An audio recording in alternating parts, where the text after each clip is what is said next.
Welcome to the Rustic Garden. Today I want to show you how I make my seed starting mix. I bought a couple bag products, but I'm going to show you how you can save a lot of money rather than buying it in 8-quart bags like this, where this bag was actually $4.25. But let me just start with the products. This is perlite.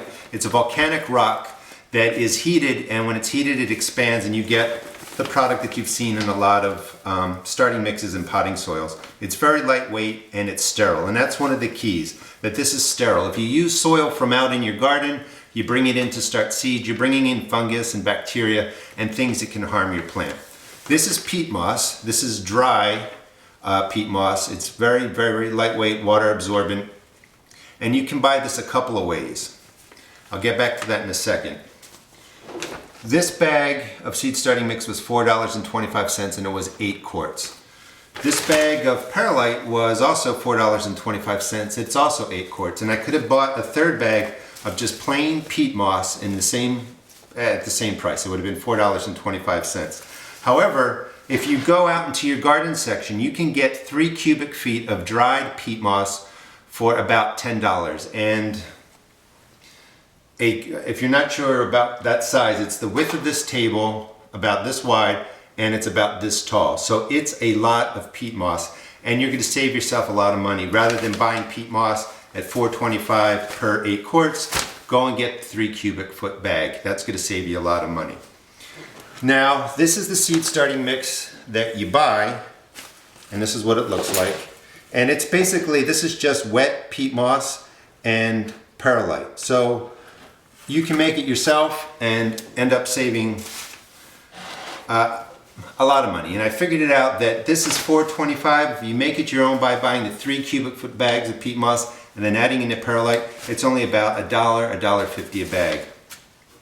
The way that I do it, this is 5 bowlfuls of peat moss in a container, and I add, well, this will be actually the 5th one, put that in there.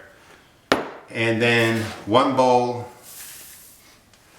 of the perlite. So it's basically a 5-to-1 ratio. 5 bowls of peat moss, 1 bowl of perlite. If you want, you can add an extra bowl of the perlite, or you can add in an extra bowl of peat moss. It's really up to you. You have a dry mix, and you can see kind of the smoke coming up. Mix it up. The other thing that I add is fertilizer, and this is 1 tablespoon of Garden Tone, which is I believe it's a 3-4-4 fertilizer, and it's their biotone formula, which basically they're saying they're adding microorganisms into this to help the soil structure and help the plants grow. Now that this is the dry mix, I mix this up really well. You want to add in about a cup of warm water.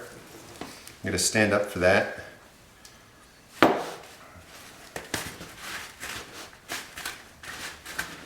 And the reason you want to add the water is because peat moss and the perlite are dry. And if you fill up your seed trays when you go to start your seeds with a dry mix, and then you add water on the bottom, that perlite and peat moss is just going to float. It's not going to absorb the water, and you don't want that. So give me a second to mix this in. And because these are dry, initially they kind of resist absorbing the water. So you're doing that now. And once you're done, and the water is absorbed, you're going to have your starting mix. It's going to be a lot less expensive than buying it in these bags. And this is what you end up with. So for about $1, $1.50 a 4-quart bag, if you build it this way, or if you make it this way, you end up with a seed starting mix that looks just like that. Looks even a little bit better than this. It has organic fertilizer in it, and you're good to go. I hope you enjoyed the video. Please check out my blog at www.therusticgarden.blogspot.com, and also check out my YouTube videos. Thanks.